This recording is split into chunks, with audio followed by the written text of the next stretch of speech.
My name is Jonathan Boulware. I'm the Executive Director of the South Street Seaport Museum in New York City, located in the original port of the city of New York. I came to this role in somewhat of an unusual way.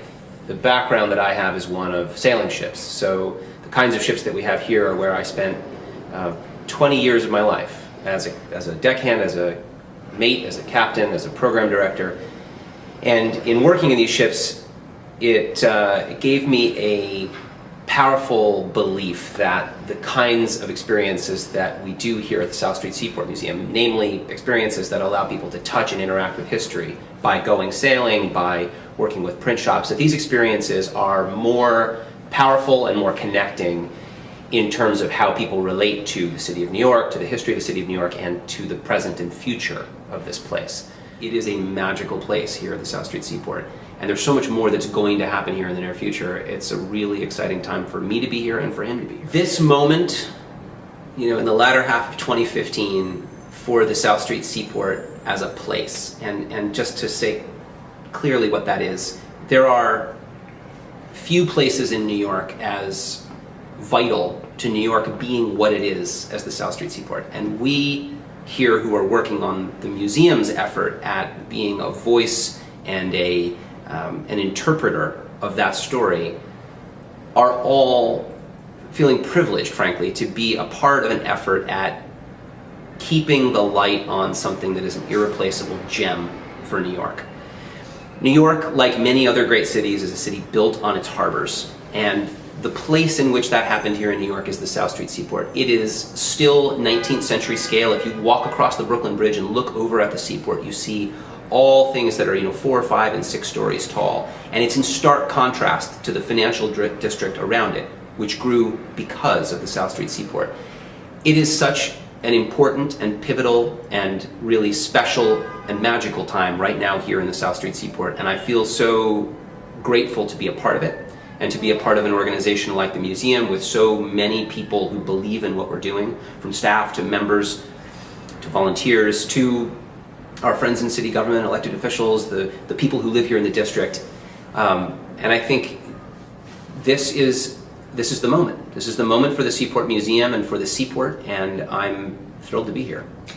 Is there any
one nation, under God, indivisible, with liberty and justice for all.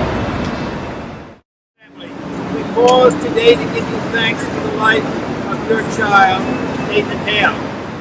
We thank you for his courage, his wisdom, and his stamina, and for the prophetic vision that shaped not only his life. Rose Richardson, President of Sons of the Revolution, the state of New York. We're here at City Hall Park to commemorate, ironically, the hanging of Nathan Hale, one of the first martyrs to the American Revolution. Nathan Hale was a young Yale graduate and a classmate of Benjamin Talmadge, his family provided the funds to acquire Jones's Tavern. And Benjamin Talmadge recruited Nathan Hale to investigate the condition of New York and go behind enemy lines. Unfortunately, he was found out, and since he was a spy, he was summarily condemned to be hanged without any sort of trial.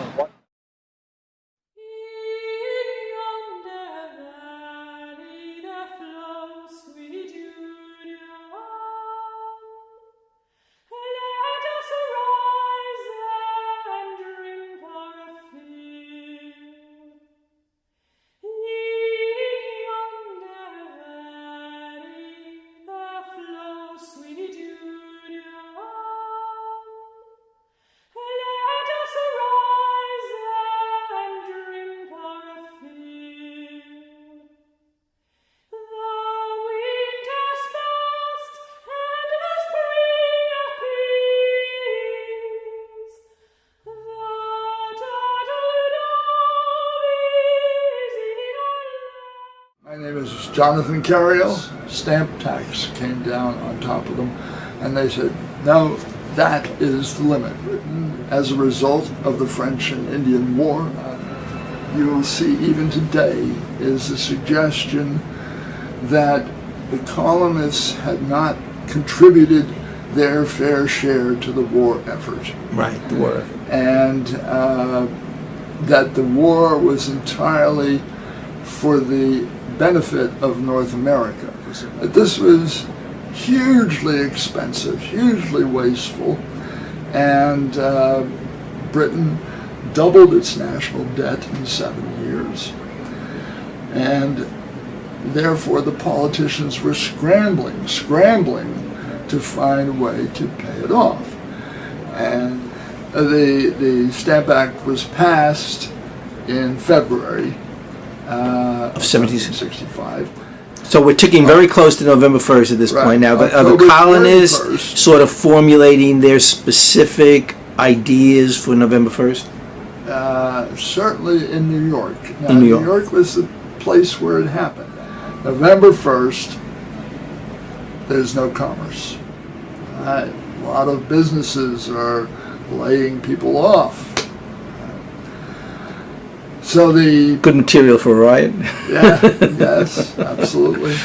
A little bit of beverage to add that on to. So the protest rolls around for the evening of November 1st. They go down for the first time to Bowling Green, and they're parading this thing in front of the fort where they know Colden is holed up.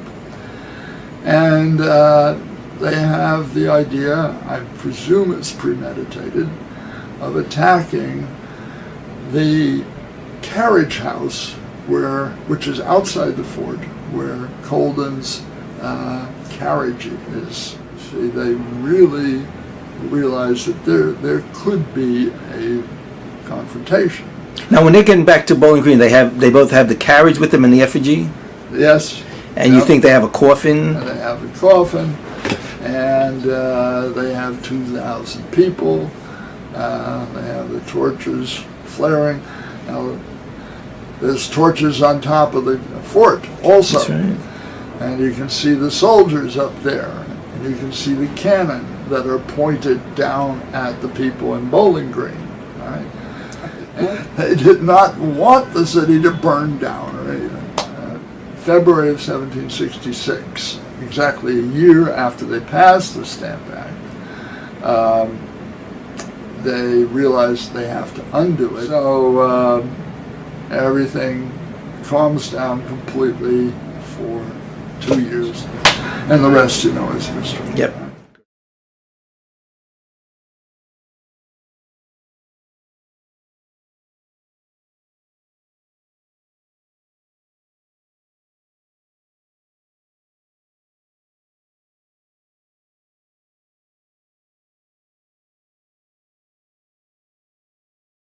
Jonathan Carriel, and co-chair of the 250th anniversary committee for the Stamp Act protests. and we are here on Bowling Green, New York City, Lower Manhattan, in front of U.S. Customs House, which takes the exact footprint of the Fort George that was here in 1765. The Army had anticipated that a crowd might gather and had placed the cannons that were normally on the battery facing out into the harbor. They had moved them up to the bastion at the top of the fort and placed them so that they were facing the population of the city. And they had loaded them not with cannonballs, but with grape shot, which is shrapnel. So there was a very grave danger that night that there could have been mass bloodshed. We hope to have many actors and many recreators coming here to give everybody the real feeling of what was going on that great day.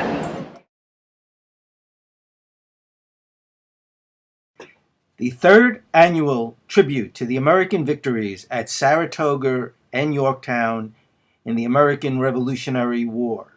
The event is presented under the leadership of Manhattan Historical Society in Trinity Churchyard, Saturday, October 17th, 2015. Grateful for the support of the organizations who are presenting this. In addition to the Sons, we have the Continental chapter of the Sons of the American Revolution. Wes Oler's president is here. We have complementary goals of American history and patriotism. We have the American Hamilton Awareness Society, a very new group but has had a huge impact. We have the New York Society of the DAR. We are very fortunate today also to have the support of three French organizations, the French Association of Reserve Officers and the Federation of French War Veterans. I don't know how many people know that over 2,000 French soldiers died in the American Revolution. Nearly 8,000 died after the Treaty of Alliance was entered into as part of that. This was another part of the contribution of the French to the cause of the American Revolution, and we're grateful for their participation in the ceremonies today. I wanted to just welcome you all. Trinity has been here since 1697 in this spot. The church you see here is the third Trinity Church, which was built in 1847-48. The first one burned down during the Revolutionary War. The second one collapsed under the weight of snow in the 1830s. And then we built this one, finishing it in 1847-48. Let me introduce Fred Vigorone, who's been one of our great supporters. You're a colonel in the French That's right. I'm a colonel in the French Air Force Citizen Reserves. That's on my father's side of the family. I'm French, but on my mother's side of the family, I'm an American going back to the Pilgrims and the Revolution. So I have some American Revolutionary blood flowing through my veins. And I just want to let you know the French Army is still out there. We're still friends. We're still allies. We're still fighting together around the world. And that's the way it should be. So we love the USA, we love America, we love our American friends, and it's great to be here. Thank you so much. Those of you who are on the tour, well, I did speak about Marinus Willett, but there are two other things I'd like to say that I deliberately didn't mention. Willett was around from 1775 till his death in 1831. Was an important New York City. Soldier. He was the hero of Fort Sandwich and an important general and the colonel in the Revolutionary War.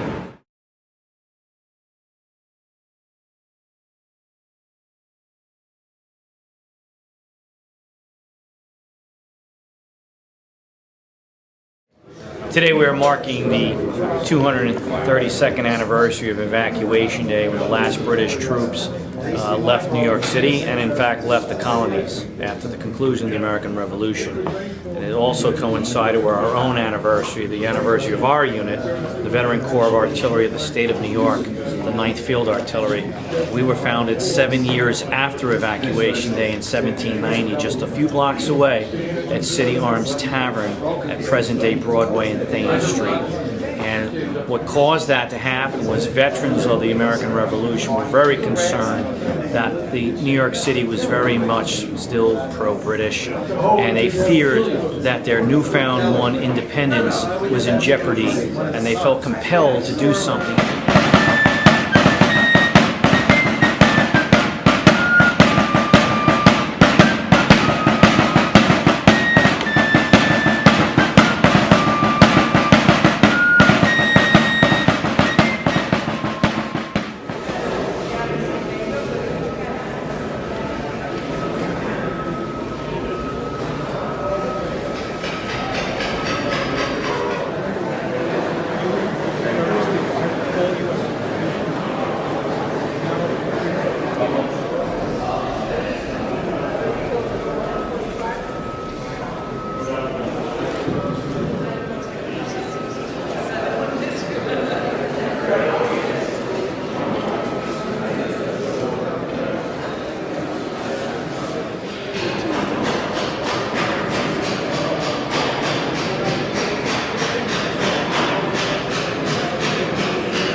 Good morning, all.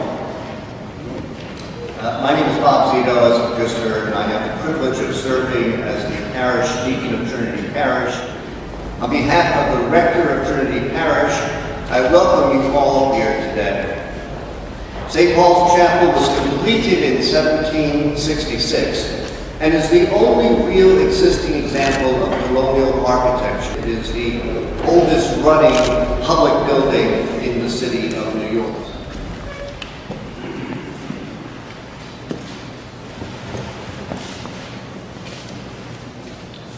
May the Lord be with you. Let us pray.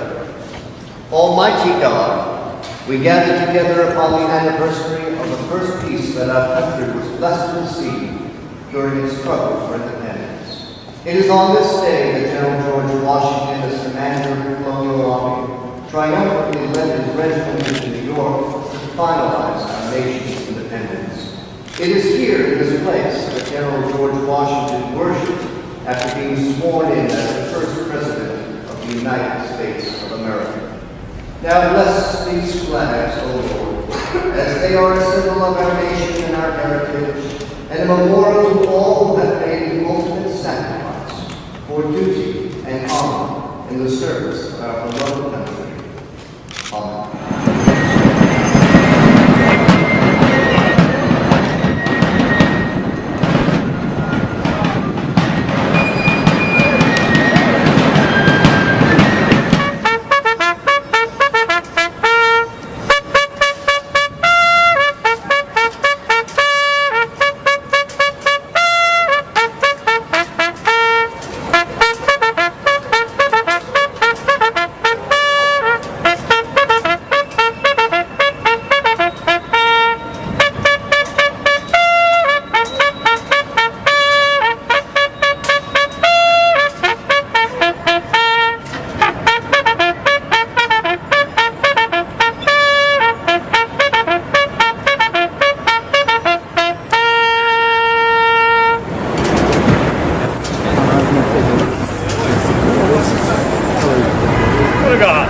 Amen.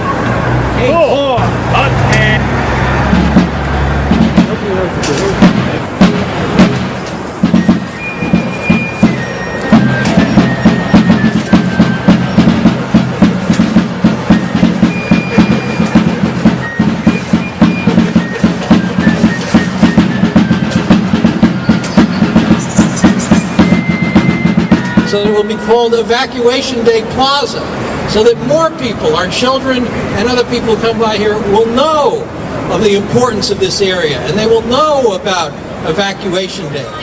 And also Community Board 1 member who passed a resolution to support co-naming this plaza. Exactly 232 years ago today, before all these high-rises you see congest the streets and tourists, a group of Americans gathered right here to see the last British troops and their families off as they depart from the newly minted United States of America. While Bowling Green Park and Plaza stands largely in darkness in U.S. Custom House, and maybe most of all Arturo de Modica's great bronze charging bull, which arrived here on December 20th, 1989, 26 years ago, as I write, stands in darkness. Once the sun sets each day.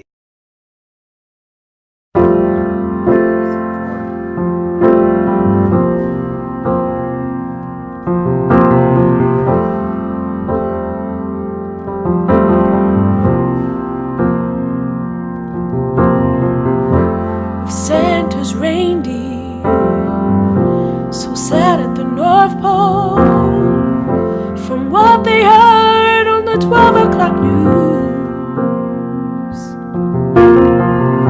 Salvation's army stopped bleeding, and Mama said they'll be helping out soon. Will there be no Christmas, no Christmas today? Will there be no Christmas, no Christmas at all? Will there be no Christmas, no Christmas today? Will there be no Christmas, no Christmas at all? The cars get jammed on every highway, and the chimneys got it so cold. The snow beats down on every household. They be grateful for one bag of gold. But will there be no Christmas, no Christmas today? But will there be no Christmas, no Christmas at all? But will there be no Christmas, no Christmas today? Yai die die die die die, yai die die die die die, yai die die die die die die, yai die die die. מזה ימלל ניסה להתבונן בימי מתתיהו בן יוחנן אנוכי אשמח אסיס בדומי הגדיל לעשות עם בני חשמונאי רמנו הרמים נגלה בסיני רכבו ריבותיי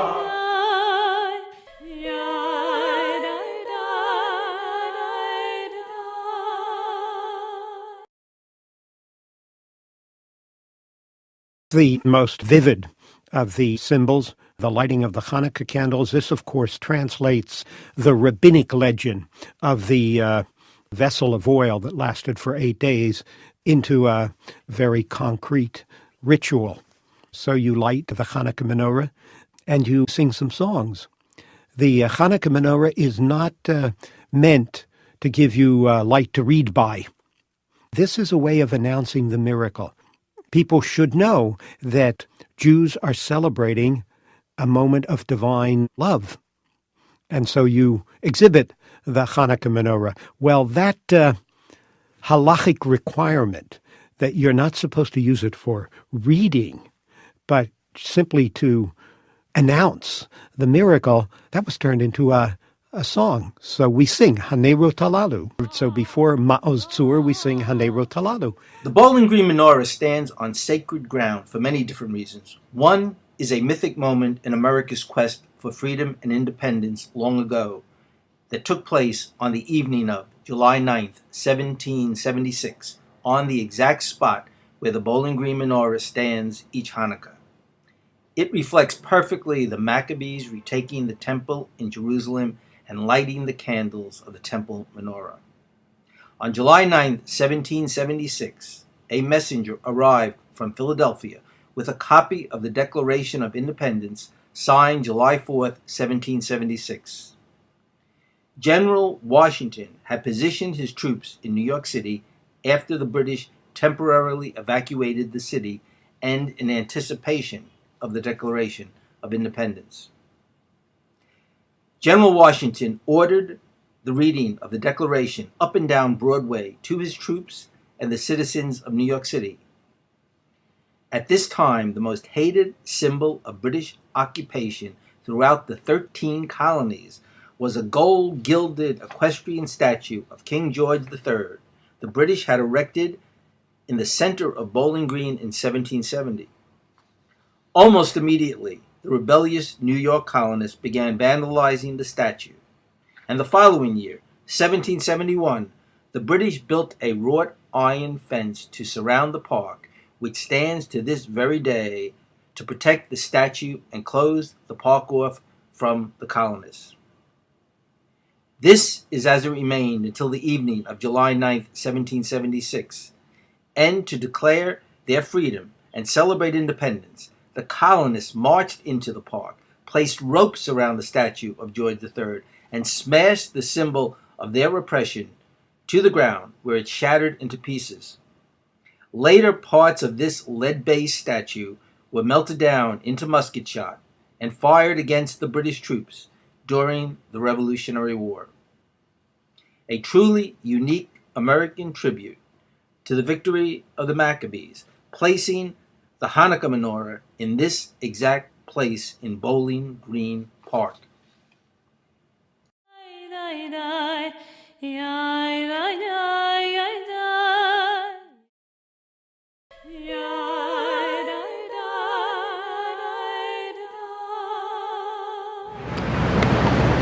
I want to begin with the three words my parents would often recite when they arrived in this country, 1948. Thank you, America. Well, here we are years later to talk about years earlier, 1654. 23 Jews arrive in this country to celebrate the freedom of America, freedom that they had not tasted before. And where do they arrive? Right here, right? Bowling Green. There's the U.S. Customs House behind me. And this is a menorah. This represents the first Hanukkah, the first menorah that these Jews were able to celebrate in a free country. Hanukkah is the story of religious freedom. This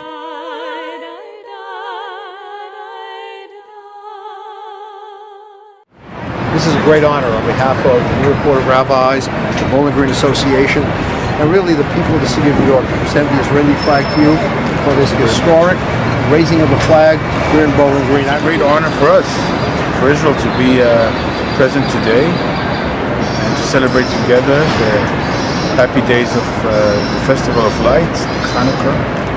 Okay. And the second candle tonight. So we're very honored, very happy, and we'd like to thank all of you for this. We are so happy to have you raise the Israeli flag here where the city was founded, and particularly the flagpoles stand where the American Revolution ended, when George Washington came here on November 25th, 1783 to watch the last British flag lowered in America and the Stars and Stripes raised, which was in effect the official end of the American Revolution, took place right here, and we're proud that we're going to raise the flag. Let me change.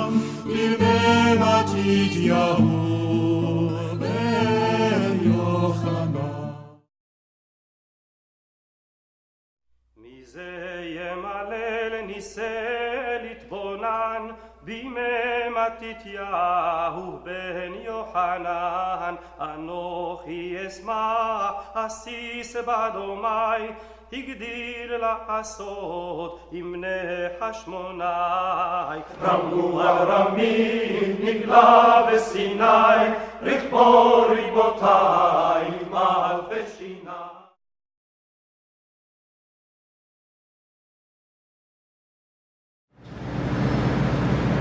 1654, 23 Jews arrived in this country to celebrate the freedom of America, freedom that they had not tasted before. And where do they arrive? Right here, right? Bowling Green. There's the U.S. Customs House behind me, and this is a menorah. This represents the first Hanukkah, the first menorah that these Jews were able to celebrate in a free country. Hanukkah is the story of religious freedom. It's about the Maccabees, who in the year 167 BCE fought for religious freedom. And their battle was won, and we see the results of that battle in America today, when all of us can celebrate our respective traditions near one another without fear of one another. So I'm standing in front of a menorah. I'm standing behind a Christmas tree just down the street here. They coexist to show that we can be of different faiths, but we are one family in America.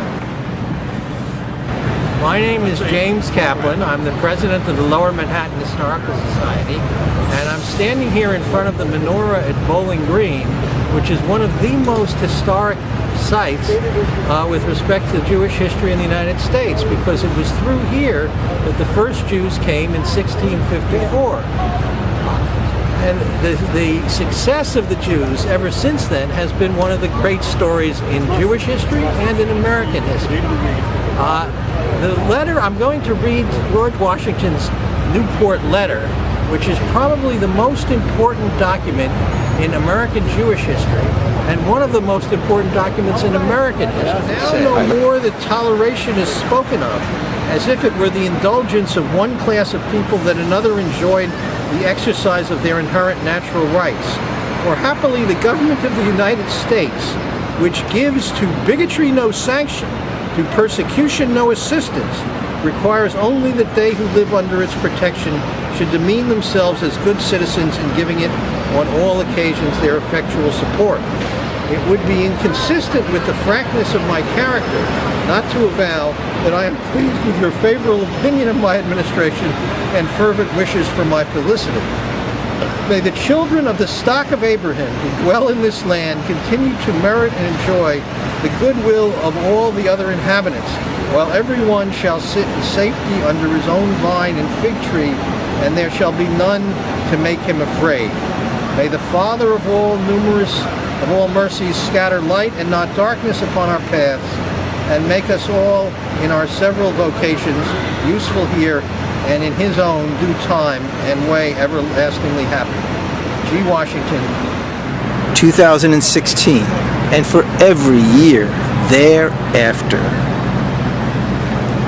My belief, my hope, what I am confident about is that every night of the 8-night festival of Hanukkah, we will fill this park and increasingly the streets surrounding Bowling Green in celebration of the most sacred, the most important, the most meaningful place in all of America to celebrate Hanukkah.